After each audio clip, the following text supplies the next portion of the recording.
ആകെ പ്രഷറാണ് ജനങ്ങൾക്ക്. എന്താ വെച്ച് കഴിഞ്ഞാൽ ഒരുപാട് പേര് ഇപ്പം എനിക്ക് തന്നെ ഇന്നലെ ഞാൻ തമിഴ്നാട്ടിലേക്ക് എൻ്റെ ഒരു ഫ്രണ്ടിനെ വിളിച്ച് ചോദിച്ചപ്പോൾ പറയാം, എടാ മുഖ്യമന്ത്രി ഇല്ലാത്തവരെ നീയൊക്കെ എന്തിനാ സംസാരിക്കുന്നത്, തമാശയ്ക്കാണെങ്കിൽ കൂടിയിട്ട് എൻ്റെ മനസ്സിന് കൊണ്ടിട്ടുണ്ട് അത്. എൻ്റെ പൊന്നു രാഹുൽജി, ഇനിയെങ്കിലും ഞങ്ങൾക്കൊരു മുഖ്യമന്ത്രിനെ താ. ഞങ്ങളുടെ കേരളത്തിന് ഒരുപാട് ആവശ്യങ്ങളുണ്ട്, ഓരോ ദിവസവും ഞങ്ങളുടെ വിലപ്പെട്ടതാണ്. ഇനിയെങ്കിലും നിങ്ങൾ തട്ടി മാറ്റി പോലെ ഞങ്ങളുടെ ആ ഒരു പേര് ഇന്ന് തന്നെ എങ്ങനെയെങ്കിലും തീരുമാനിക്കുക. അത് ആരുടെ പേരായാലും അതേപോലെ ഹൈക്കമാൻഡ് തീരുമാനിക്കുന്ന ആരുടെ പേരാണെങ്കിലും ഇന്ന് തന്നെ തീരുമാനിക്കുക. നിങ്ങൾ VD സതീഷിൻ്റെ പേരല്ല എന്നുള്ളത് കൊണ്ടാണ് ഇത്രയും ദിവസം ലേറ്റ് ആക്കുന്നത് എന്നുള്ളത് ഏകദേശം ആളുകൾക്കൊക്കെ മനസ്സിലാക്കിയിട്ടുണ്ട്. പക്ഷേ ഈ ആളുകളൊക്കെ നിങ്ങൾ ഒന്ന് ശ്രദ്ധിക്കണം. എന്താ വെച്ചാൽ ഈ ആളുകളൊക്കെ VD സതീഷിൻ്റെ കൂടെ തന്നെയാണ് നിൽക്കുന്നത് കേട്ടോ. അതൊന്ന് നിങ്ങൾ മനസ്സിലാക്കിക്കോ. നിങ്ങൾ എന്തായാലും ഇന്ന് തന്നെ നിങ്ങളൊരു പേര് തീരുമാനിക്കണം. ഇനി ഞങ്ങൾക്ക് വെയിറ്റ് ചെയ്യാൻ വയ്യ. ഞങ്ങൾക്ക് ഇലക്ഷൻ കഴിഞ്ഞിട്ട് ഏകദേശം വോട്ടെടുപ്പ് കഴിഞ്ഞിട്ട് 1 മാസം കഴിഞ്ഞു. ഇപ്പോൾ ഇലക്ഷൻ്റെ റിസൾട്ട് വന്നിട്ട് ഇപ്പോൾ ഏകദേശം 10 ദിവസം ആകാനാണ് ഇപ്പോൾ. ഇനി എന്താണ് നിങ്ങൾ വെയിറ്റ് ചെയ്യണത്? ഇനി ആരെടുത്താണ് നിങ്ങൾക്ക് ചോദിക്കാനുള്ളത്? ഇനി നിങ്ങൾക്കൊരു തീരുമാനം എടുക്കാൻ പറ്റിയില്ലേ? കേരളത്തിലെ മുഖ്യമന്ത്രി ആരാണെന്ന്. അതേപോലെ തന്നെ ഇന്നലെയും കുറേ മീറ്റപ്പ് കണ്ടു, മിനിഞ്ഞാന്നും കുറേ മീറ്റിംഗ് കണ്ടു. അങ്ങനെ ഓരോ ദിവസങ്ങളിലും ഓരോ മീറ്റിംഗ് കഴിഞ്ഞു. ഇന്നാണ് ലാസ്റ്റ് ഡേറ്റ് പറഞ്ഞിരിക്കുന്നത്. ഇന്നെങ്കിലും ഞങ്ങൾക്ക് തന്നില്ല എന്നുണ്ടെങ്കിൽ ഇത് വേറെ പോലെ പോകും കേട്ടോ. ഇപ്പം തന്നെ ജനങ്ങളൊക്കെ ഭയങ്കര രോഷാകുലരായിരിക്കുകയാണ്.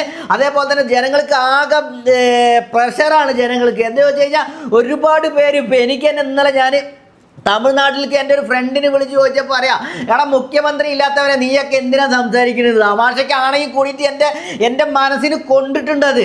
മനസ്സിലായില്ലേ? അവർക്ക് മുഖ്യമന്ത്രി വന്നു, 2 വർഷം കൊണ്ട് ഒരു പാർട്ടി തീരുമാനിച്ച് 2 വർഷം കൊണ്ട് വന്ന് 108 സീറ്റിൽ അവരെ ജയിപ്പിച്ചെടുത്ത് ഇപ്പോൾ വിജയ് ഇപ്പോൾ അവിടെ മുഖ്യമന്ത്രിയായി ഇരുന്ന് ഇവിടെ ആദ്യത്തെ ഓർഡർ കിട്ടാൻ കഴിഞ്ഞു. അതറിഞ്ഞില്ല നിങ്ങൾക്ക്?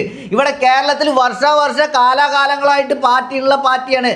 അതും ജയിച്ചിട്ട് 102 സീറ്റിൽ ആരും പ്രതീക്ഷിക്കാത്ത ലെവലിൽ ജനങ്ങൾ വോട്ട് ചെയ്ത് ജയിപ്പിച്ചെടുത്തിട്ട് ഇപ്പോൾ 10 ദിവസം കഴിഞ്ഞ് ഇനി മുഖ്യമന്ത്രിയുടെ പേര് നിങ്ങൾക്ക് സ്ഥിരീകരിക്കാൻ കഴിഞ്ഞിട്ടില്ല. അത് കാരണമാണ് പറയുന്നത്, എൻ്റെ പൊന്ന് രാഹുൽജി, ഇനി എങ്ങനെ വേണമെങ്കിലും പറയാം, എത്രയും പെട്ടെന്ന് കേരളത്തിലേക്ക് വേണ്ടിയിട്ട് ഒരു മുഖ്യമന്ത്രിയുടെ പേര് നിങ്ങൾ വേഗം തീരുമാനിക്കുക. അത് VD ആയാലും ശരി, KC ആയാലും ശരി, RC ആയാലും ശരി, ആരുടെ പേര് വേണമെങ്കിലും നിങ്ങൾ തീരുമാനിക്കുക.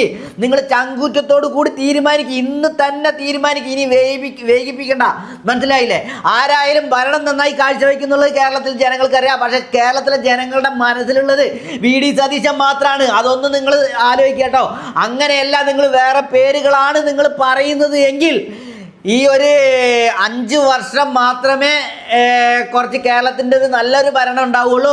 അത് കഴിഞ്ഞാൽ ചിലപ്പോൾ വീണ്ടും പ്രശ്നങ്ങളും കാര്യങ്ങളൊക്കെ വരാൻ ചാൻസ് ഉണ്ട്. ഇപ്പോൾ തന്നെ ജനങ്ങൾ 2 ഭാഗത്തും അതേപോലെ RCയുടെ കൂടിയും VDയുടെ കൂടിയും KCയുടെ കൂടി 3 വർഷത്തായിട്ട് നിൽക്കുന്നുണ്ട് കേട്ടോ.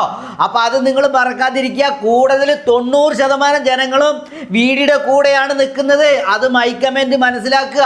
എന്നിട്ട് നിങ്ങളൊരു നല്ലൊരു തീരുമാനം എടുക്കുക. അതേപോലെ ലീഗ് പറയുന്നുണ്ട്, ലീഗിൻ്റെ കാര്യങ്ങൾ, ലീഗിൻ്റെ നിലപാടൊക്കെ VD സതീശൻ്റെ കൂടെ തന്നെയാണ്. അത് നിങ്ങൾ മനസ്സിലാക്കുക. അപ്പം ലീഗ് വിചാരിച്ചു കഴിഞ്ഞാൽ എന്ത് വേണമെങ്കിലും ചെയ്യാൻ പറ്റും കേട്ടോ. 23-24 സീറ്റൊക്കെ ലീഗിനുണ്ട്. അതും നിങ്ങൾ മനസ്സിലാക്കുക. ഇപ്പം ആ ഒരു കോൺഗ്രസിന് കുറച്ചല്ലേ ഉള്ളൂ. ലീഗിൻ്റെ സപ്പോർട്ടും കൂടി ഉണ്ടെങ്കിൽ മാത്രമാണ് നമുക്ക് 102 സീറ്റിൽ നമുക്ക് ഭരിക്കാൻ സാധിക്കുള്ളൂ. അപ്പോൾ ആ ഒരു വിലയിരുത്തലും കൂടി കറക്റ്റായിട്ട് നിങ്ങൾ നോക്കിക്കാണണം. അതേപോലെ തന്നെ ഇനി യാതൊരു വിധത്തിലും ആൾക്കാർക്ക് ബുദ്ധിമുട്ടാവാത്ത രീതിയിൽ നല്ലൊരു പേര് തന്നെ, ജനങ്ങൾക്ക് വിശ്വാസമുള്ള, ജനങ്ങളുടെ മനസ്സിലുള്ള, ജനങ്ങൾക്ക് 100% ഈ ആൾ ഭരിച്ച ഈ ഒരു മുഖ്യമന്ത്രി സ്ഥാനം ഈ ഒരു കേരളത്തിൽ നല്ല രീതിയിലുള്ള ഭരണം കാഴ്ചവെക്കാൻ കഴിയുമെന്നുള്ള വിശ്വാസത്തോട് കൂടിയിട്ട് തന്നെയാണ് VD വരുമെന്നുള്ള പ്രതീക്ഷയിൽ തന്നെയാണ് കേരളത്തിൽ ജനങ്ങൾ വോട്ട് ചെയ്ത് ജയിപ്പിച്ചിട്ടുള്ളത്. അതുകൊണ്ട് പൊന്ന് രാഹുൽജി, നിങ്ങളൊന്ന് മനസ്സിലാക്കുക. ഹൈക്കമാൻഡ് ആയാലും അതേപോലെ വേറെ ആരായാലും ശരി, നിങ്ങൾ എന്തായാലും ഇത് മനസ്സിരുത്തി തന്നെ നിങ്ങൾ വിലയിരുത്തിയിട്ട് നിങ്ങൾ ഇന്ന് തന്നെ നിങ്ങൾ മുഖ്യമന്ത്രിയുടെ പേര് പറയണം. മനസ്സിലായില്ലേ? ഇനിയും VDയുടെ പേര് പറയുന്നില്ലെങ്കിലും കുഴപ്പമില്ല. അത് നിങ്ങൾ തീരുമാനിച്ചോ. നിങ്ങളുടെ പാർട്ടിയുടെ ഭാവി രാഷ്ട്രീയം അതേപോലെ മറ്റുള്ള കാര്യങ്ങളെല്ലാം നിങ്ങൾ വിലയിരുത്തി തന്നെ നിങ്ങൾ പറയുമെന്നുള്ളതും ഞങ്ങൾക്കറിയാം. ഹൈക്കമാൻഡിനൊന്നും ഞങ്ങൾ കുറ്റമില്ല. ഞങ്ങൾക്ക് കോൺഗ്രസിലെ എല്ലാ നേതാക്കന്മാരും ഞങ്ങൾക്ക് കുഴപ്പമില്ല. ആര് വന്നാലും നല്ല ഭരണം കാഴ്ചവെക്കും എന്നുള്ള മനസ്സ് ഉറച്ച വിശ്വാസത്തോടെ ഇരിക്കുന്ന ആളുകളാണ് കേരളത്തിലെ ജനങ്ങൾ. മനസ്സിലായില്ലേ? അത് കാരണം ആരുടെ പേരായാലും കുഴപ്പമില്ല. പക്ഷേ ജനപക്ഷം നോക്കിയിട്ടാണ് ഞാൻ ഞാനും പറയുന്നത് ജനങ്ങളും പറയുന്നത് വീഡിയോയുടെ പേരിട്ടോ.